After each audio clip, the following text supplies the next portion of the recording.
the house or the winner cans are not then the chances are high. Okay, so over the waters, the God of glory thunders, the Lord is over many waters. Now the exciting moment has arrived for both you and your kitten. Be aware though that you may be a little frightened when you bring him home.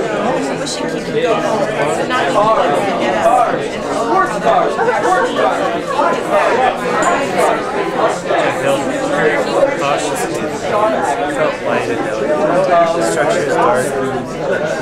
Perhaps the first compelling piece of evidence that there once was a virgin has not denied that it's been done. It's not been common with poor merits and flows from the conscientious sense and the importance to mankind of equal freedom of all opinions. Fucking Dave, Gallagher scored it. 1961, J. Jones, the Thin Red Line, First World War II.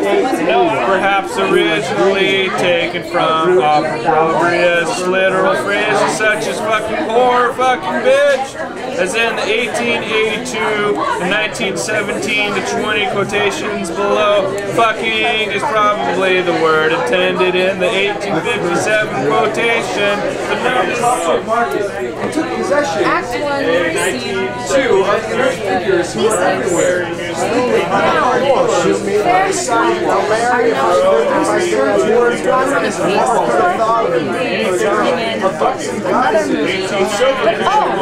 You didn't vote for it. My share play. That is my desire. Life to a slut or a dowager, long withering out a young man's revenue. Hippolyta. 4 days will quickly steep them. The potatoes broken into boiling water and cooked, covered 20 to 30 minutes until tender at the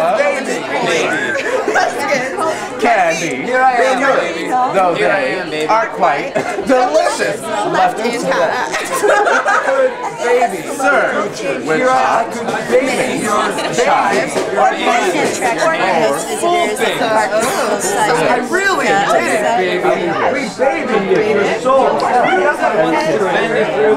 I am, baby. All of the kings of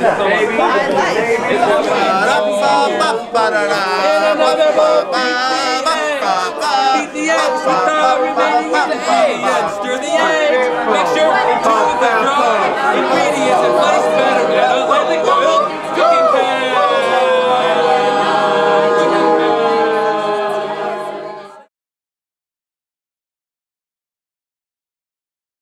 My name is Ruth Mahaney. I have been with Modern Times since 1981, and I've lived in San Francisco since 1971, which is when the bookstore opened. So I arrived roughly the same time the bookstore did. I was here for a month before they opened. So in a way, this bookstore has been sort of my entire time in San Francisco. I've been either a customer or working in it. A bookstore, this store has been more than just selling books and providing information. It's the people who have colored it and given a shape and a story to it. You met a couple of the characters there, but there's a lot of people who have passed through here and have tried to contribute more than just dwelling in the city and earning a living and consuming food, and you know, there are people trying to change the world through making beautiful things, and San Francisco gets that, and we see some of it come through the door. So it's fun. It's a great thing. It started as an all-volunteer collective. It was a political project of a group of people who, in 1971, were looking for, you know, what would make a difference in progressive politics, and they felt that having a bookstore that carried progressive things, because most of the bookstores at that point didn't have, you know, they weren't carrying that many of the progressive stuff, especially small press stuff that was really hard to get published at that point. And they had a space on 17th and Sanchez, right on the corner. It's now a laundromat, and it was there for 10 years. I remember walking past it because I lived in the neighborhood just a couple blocks away, and I was walking down the street one day and saw this group of people painting a sign on the sidewalk. You know, they had it laid down and were painting it, and it said Modern Times. It was on Friday from Modern Times. What? Look at her. Which I get a lot of books for class, for example. I haven't bought a book in a long time. I live with all these roommates, and they just flood my floor with books that I just keep on tearing through. I bought it. Actually, it was a present, so I didn't buy that book. But I think we got it probably at the Green Apple. I buy most of my books at Green Apple. Well, I'm not a very good guy. I get it usually at half.com or Amazon. Because I save a lot of money, you know. And I do buy books at bookstores, but you know, if I can get it for a better deal, like a fraction of the price, then I do that. I like to get old editions too, which you can get online easier. They don't do me because I haven't got anything to say. I haven't read a book for ages. I actually bought it online. I'll confess. From Amazon. But the used section of Amazon, so I got it for like $1. Usually online most of the time. It's just easier that way. Then it comes to me, you know. Yeah, but sometimes the old bookstores like those. Always on Amazon. I put it on Amazon. Amazon, whatever's cheaper. I mean, we've had to have a lot of different strategies over the years of how to keep the bookstore going, because it's first of all, it's never been a business that has a big margin, and then when we started getting Amazon and online stuff, it was difficult to figure out how to survive, and it's affected it a lot because they were taking a loss on a lot of books, and we can't afford to do that, and so they were cheaper, and they remain to some extent cheaper. Amazon figured out I forget what the statistics were, but that they had figured their business plan was that they would drive bookstores out of business by underselling them and losing money for the first several years of their existence, and then when they didn't have competition they could raise prices, and that was part of their business plan. And so they were underselling what we could afford, you know. So that's problematic, and it remains problematic, although I think it's less problematic for us than it is for some bookstores, although it's quite problematic for us. I don't want to say it's not, but I feel like our customers understand why it's injurious to shop online, much more than customers at a general independent bookstore would understand. And because our customers are mostly political, not mostly, but a lot of them are political people that understand what capitalism is about, how it undermines people that are trying to do something different. So, well, books have always been looked on nobly, very respected. You know, they've been, in the past, they were treasures and privileges for people to have a lot of books. And I don't know, that has sort of changed. Books may be on the way out. You know, it's just a slow evolution of things where they're not as important. And knowledge is gained through the internet, or everyone seems to be more accessible to privileged information in this day and age. So books have some of their magic is lost.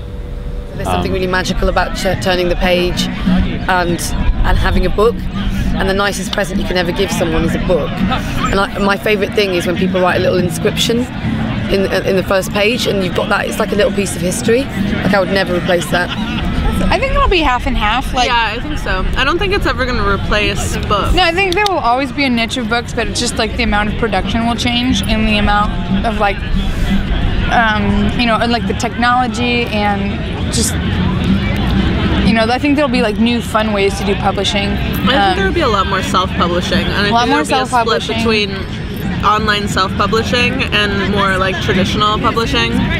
Yeah, and I think like even the small or like the movement to the internet will give a relief to like to the printing costs, you know, so it's like they won't have to be like producing things in mass so much, so that the stuff, and maybe I'm speaking about this, or can say this because I've been at McSweeney's and they do so much fun stuff with like their production, but it's like I'm seeing them like just kind of do whatever they want, like with their quarterlies and their, you know, their serial books and their fiction books, and they're like printing things however they want to, kind of without mind to the cost almost, you know, because that's like #1 priority, but they're not producing like an enormous amount, but the ones they are producing are for the ones who really value holding something in their hands, so it's like even more like special, you know what I mean? I think it'll just get more like that, like the more we move away from paper bound, like the more like hardbound books we have, the neater they will become, and like the serialized hardbound books, like, you know, the Tom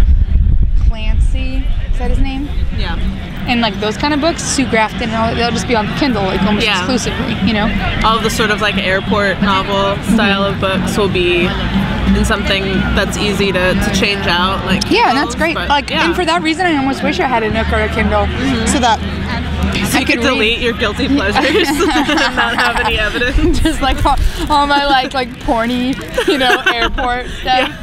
You're like, no, I really wasn't reading Danielle Steele. I need to dispose of this. They're just illustrated. No, just kidding. I don't do that. Well, I'm so remote and removed from a Kindle myself.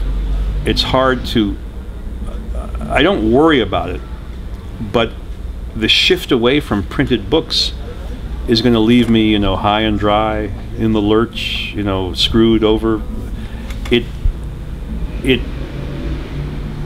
It's certainly more efficient, and it saves paper and time, and it'll mean the printing of less books.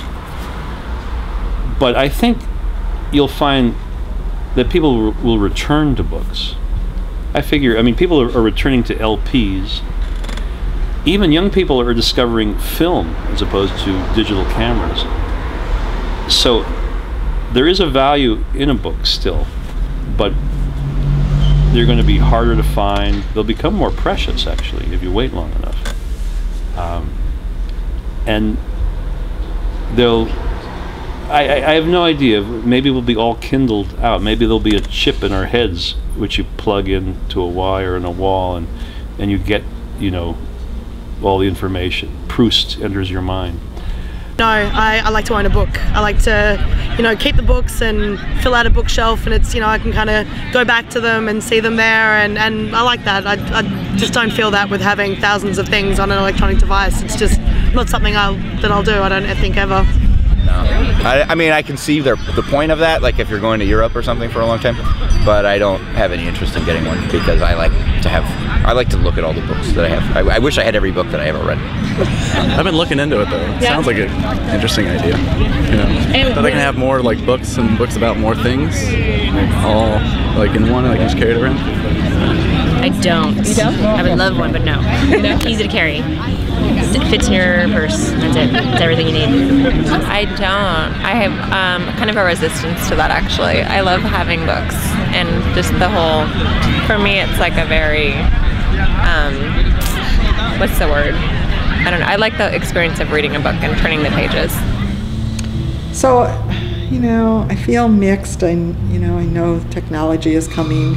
We need to be selling more online because we need a larger customer base than we can do just locally. We have a website, but we don't really, you can call us up and stuff and ask for books, but we don't have a list online. We have a few sample lists, but we don't have our entire stock online, so people can't like browse our inventory, and we don't have a way to automatically do an order and have people pay for it online and stuff. We need to do that, and I think when we first looked at that, it was just prohibitively expensive, and we couldn't figure out how to do it. But I think it's getting so we could do it at this point. So we know we need to do that to be able to ship books all over the country, because we do have a niche, you know, and I think that's kind of the only kinds of bookstores that are really surviving. We haven't earned very much money doing it, so now with increased expenses, I don't know, it's just, what's worth it? I just can't subsidize it too much myself. I need to earn a lot more money. Maybe we'll have a big fundraiser. We should set the sights big. If we raised $50,000, we could last another 3 years for sure. And then, I don't know, but maybe we could raise more. We've raised $10,000 before. So artists have donated paintings, and that's helped quite a bit. But I don't know, I have to get organized. I have to ask people. I have to beg people too for money. It might happen. We might get some donations. I'm sure Modern Times has a lot of support too. But they're a bigger group. They're a collective, I think. So I don't know how quickly they move or what they want to do. We'll have to see. It'll be sad if they disappear entirely. But it's a trend. I'm not surprised. You know, we're paying too much rent here, and we have to move because we can't afford it, and so we're floundering about that. But it's a big space, and we have to shrink in order to stay in business, which is sad, and we'd rather not, but there's no way we can continue to afford this. We're not breaking even anymore, and we haven't been for several years, so we have to do something. So I'm from Australia originally, and we have a local bookstore that's run by a family, and I always like to support them, but since I've moved to London, I haven't had that affinity with anything. So, you know, we've only really got big chains around where I live, and I don't feel the same need to support that, so I just kind of buy them online and do that instead. Yeah, I was just saying that where I live there's a local bookstore, and it's owned by a private, it's an elderly couple, and they physically write down on a note which books they love, and they put that in front of, you know, any books that they're reading at the moment, and that kind of inspiration you'll never ever get online, and there's something quite sad about it. But the thing is, I can't justify spending 20 quid on a book, see, because I'd love to support that, but I just can't do it. Like, I'd rather, because I can get it for like 6 quid on Amazon, and it's free delivery, and I'll get it next day. So it's sad, like, but yeah. And the other good place to get books in London is when you go to car boot sales. And you find these old books that have these inscriptions for other people. They're really like beautiful, but yeah, you'd lose all that if you had an online store, which I think is quite sad. So, and Borders is closing down now, I heard the other day. Yep. Which is like mad, because it's one of, you know, it's cheaper than Waterstones, and what does that say about the industry, you know? Alright, let's go get it. So yeah, I think it's quite a sad thing. Well, Borders is funny in that a lot of people feel that they put a lot of small bookstores out of business, and it's quite possible that's the case.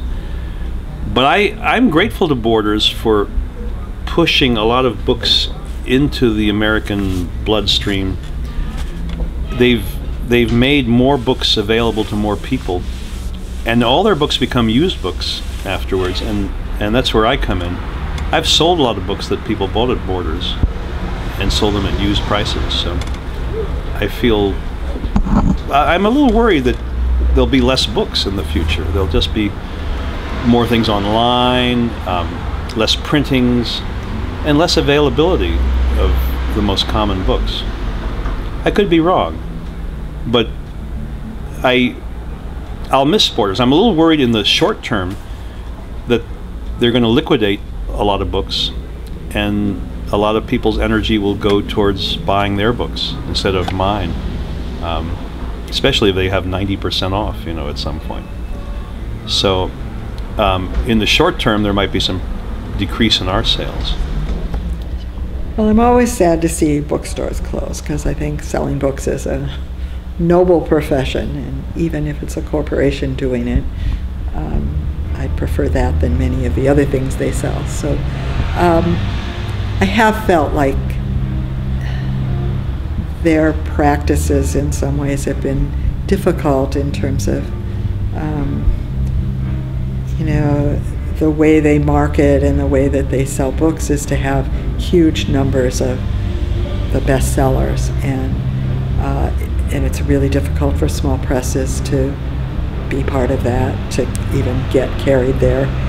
And if they do, they order tons of copies and then they return a whole lot of them, which is really difficult for small presses, because it really throws off how many they're going to even print when they get those large orders, and then they get them back. And I mean, that's part of the book trade, is that you can return books that don't sell, and it's part of what, I mean, it's really important for us, because it means we can, you know, take a risk on a book, and if it doesn't sell, we lose postage, and, you know, we lose a little, but not the whole thing. And so anyway, that practice and sort of the ways that the chains have made small presses have a difficult time,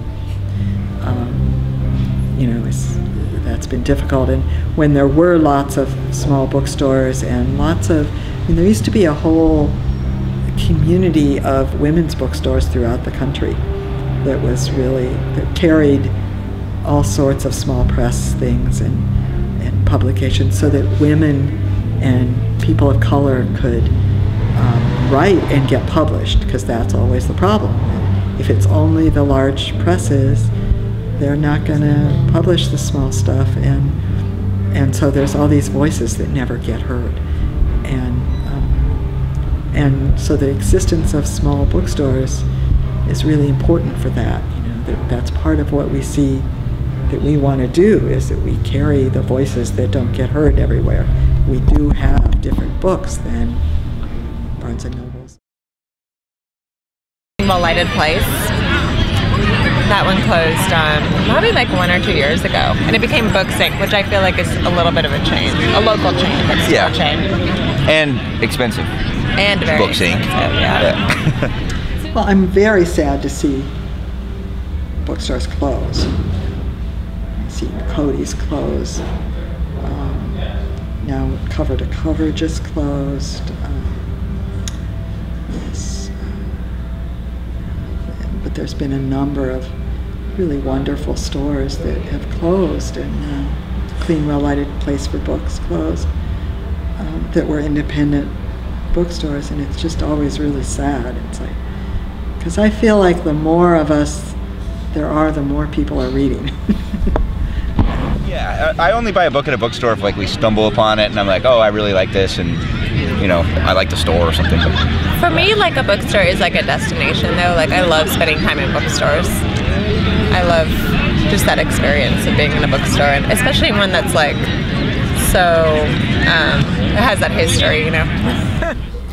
I might have to move the store to a quieter, cheaper place where people can come as a destination. They'll make the effort to come. I mean, people make the effort to check us out here, but there's also some whimsy to how many people are here, who shows up here. It's just going to change. It's going to be more difficult and different. And a store like this, it might be the fossil. It might be, a dinosaur. So take a good look at it and film it. Film the hell out of it. Document it for posterity, please. She was afraid of these things that made her suddenly wonder who she was and what she was going to be in the world, and why she was standing at that minute seeing a light, or listening, or staring up into the sky alone. She was afraid, and there was a queer tightness in her chest. Isn't that just the best? It's just the best. That's the best. That's the best. This is Amelia's book, and that is just and the I best. approve this message. Take care, you guys. Thank you. Thanks for watching.